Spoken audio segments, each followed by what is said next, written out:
Coastal Carolina to Pamplona. Redskins corner. All right, let's look at this nonsense and explain what the hell you were thinking. That's nonsense. You better stop already. That is nonsense. First of all, I thought I saw it and I thought, Josh, your coaches are going to go nuts. Did you tell them you were going to do it? No. I mean, but they kind of already knew. I think I gave a hint of what I was going to do. But is that you right there with the camera? Huh? Is that right? Is that you with the camera? Oh, no, that's you right there jumping. That's me right there. Somebody had recorded that. So were you scared?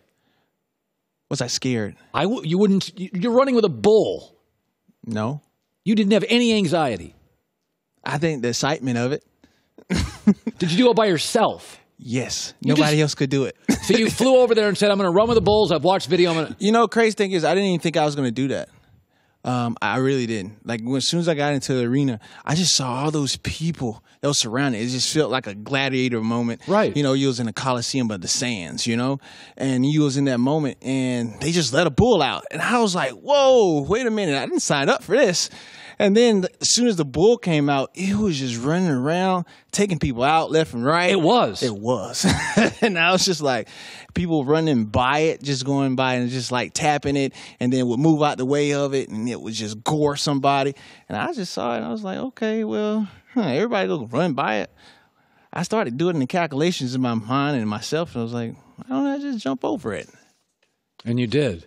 Yeah, I mean, literally, I was just trying out my new booster package that I got from the Dark Knight system. So, you know. Did Washington, your team, call you about it? Did they call me about it? I don't think they called me about it. No, nobody called me about it. I got a text message, but they didn't say nothing. What did your friends say when they texted you? Oh, nothing. I mean, they was just, you know, they thought I was crazy. That was the first thing that came to mind. But would you do it again? They should already knew that. Would I do it again? Yeah. I mean, if the opportunity presented itself, why not? Oh, Lord. I look at it like this. Like, you can't sit up here and we talk about, you know, what would someone do if they wouldn't put in that position. For me, literally, like, you can go outside your front door, right? And you can get in the car, and there's an accident, right? Do you know most people die within 15 minutes of their house? Exactly my purpose. Yeah, my point. You have to get in the car to get to work. Yeah, she makes a good point. You have to drive. You don't have to. But then again, like, is that something that you, like, obviously you obligated to do that to get to work and all that other stuff. But when you have fun, what do? You can have fun doing anything in life, right? And then you get hurt doing it. Do you have a regret?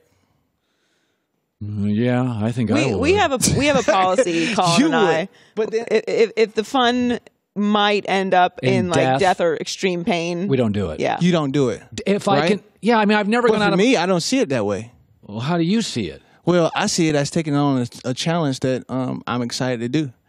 So I run straight at it.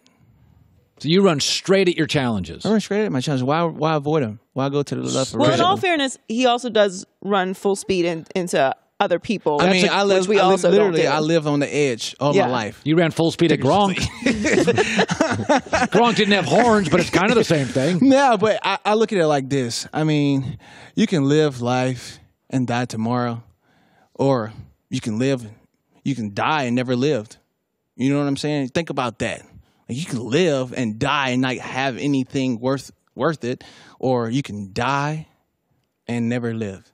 All right. It sounds like something Thoreau would say, or some great author. That sounds great until you got a bull running at you. Yeah, but it's like the thrill of it. All right. I mean, I'm running straight at the bull. I mean, the bull running straight at me. Who's going to win? I look at it as an obstacle, illusion. Like, okay, I'm faking out my defender. Like, at any given moment, I grew up and I lived on the edge all my life. I play there, cornerback. I'm by myself. I'm really in that whole dimension of, are you going to beat me or I'm going to beat you? Speaking of that, you know, your most famous confrontation was with Odell Beckham Jr. Well, I mean, it was feisty. Who says? Well, I say it was feisty as heck. By the way, now he's in Cleveland. He's an interesting player. Give me some insight on how expressive is he during games. What is Odell going to do in Cleveland? What is your takeaway on him? I don't know. He's not in the division no more, so you don't care about him. No, I mean, I don't say I care about him. He's a great player. I mean, I had a couple conversations with him this offseason. He's a cool guy. I mean, we had conversations. We squashed whatever that is that the media brought up to be in something. We don't even have that anymore. I think we grew up from that. Literally, he grew up from all that stuff, and now it looks like he's on a team, and whoever knows what's going to happen. I don't. I mean, I play for DC, so I don't know what they're going to do down in Cleveland. But other than, what his teammates and they got down there, they have a crew of guys that's very talented. They can go far if they put it all together, but who knows? We were talking about Aaron Rodgers today. He's got a new coach, and a lot of people feel like McCarthy was holding him back, and now Aaron's the coach. And Aaron's really talented. Nobody disputes that. He's kind of like Patrick Mahomes. He was Patrick Mahomes about 8 years ago. We're like, who's this dude that we didn't watch a lot in college with a Superman arm who moves around a lot and does crazy trick throws? And Aaron and Patrick kind of feel that same way. You've faced Aaron Rodgers. He also has a reputation as cocky, get after guys, can tick teammates off. You got an Aaron Rodgers story? Do I got a story?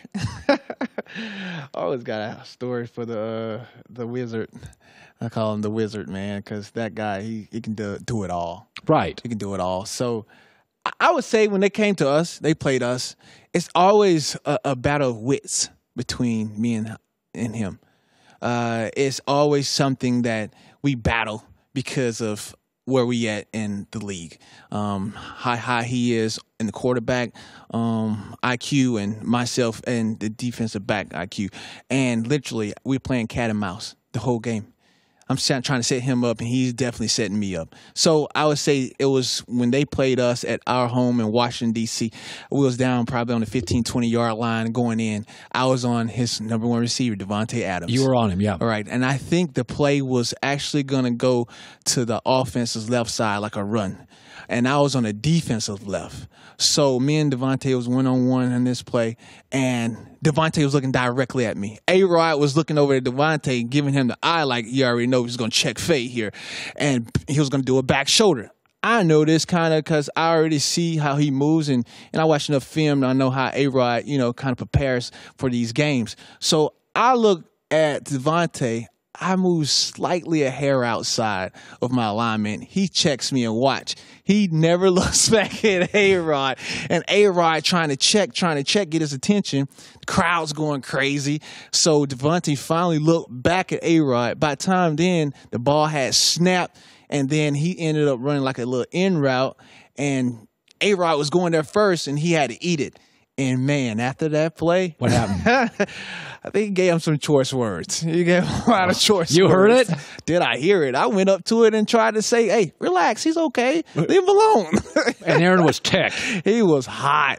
But, it was about the game, though, itself, just looking and trying to, outwit each other. But I can say that he is definitely over, head over shoulders of anybody that as far as competing-wise in this league at that position.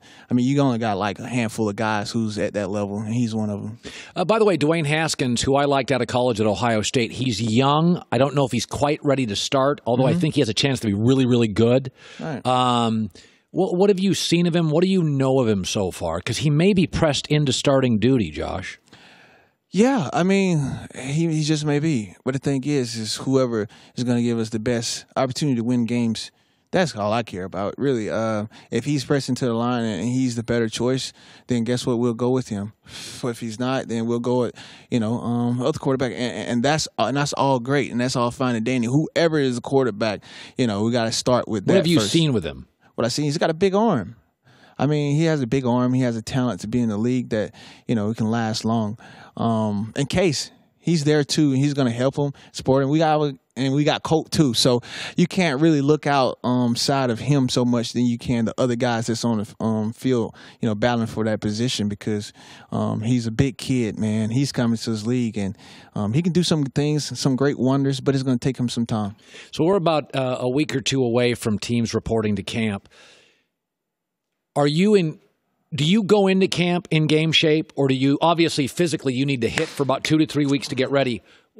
How much work do you do pre-camp? Where are you at physically? Where are most NFL veteran star players at physically this morning? Where are they at? Where are you at? Are you in shape? Are you ready to go? What does camp provide for you that you don't already have? Getting in shape. So you'll get in. Getting your win. I think getting your win for, that type of battle that you're about to face. You can never no matter how much you try to work out, you can never get in shape for what's going to take place. But you getting put on full pads, you going after each other, competitive level, always going to be at a high. You're in training camp, so you obviously going against folks that, you normally wouldn't practice for, you wouldn't train for, as I would say, when you're training by yourself or with another group of guys. When you put those pads on and that helmet, you got an extra package of gear that's on you, and you're going against guys that's, you wouldn't go against in your regular training. So that's obviously going to come into play where you have to exercise in that sense of getting your wind up. Right. Able to withstand that in the football season. And so for me, I look at it like I exercise my mind more so than I do my body. My body's going to take care of itself. It always have. I try to take as much time as I can off of it because I'm 6 on, 6 off kind of, if you look at it. So I can actually have more juice at the end. That's a great point. Oh, that's an excellent point. Like literally, you got some guys who, as soon as the season over, guess what they do? A week later, they in the weight room, and they continue to go all the way up until training camp. Like, you're going to burn yourself out. You literally are going to burn yourself out because you don't have any more left in the tank. And that guy, you can try to see, they start to peak. Not really a peak, but they start to get into an extra level of another season when the playoff time comes. Yeah. And that's literally where you want to be, peaking again. And for me, I always look at it like I train my mind so much so I know what's coming, so I condition myself and I push myself to another level. Hi, everybody. Thanks for watching. Subscribe here to get the latest from the show. Also, be sure to check out more of the best clips from The Herd or go watch a few segments from other shows on FS1.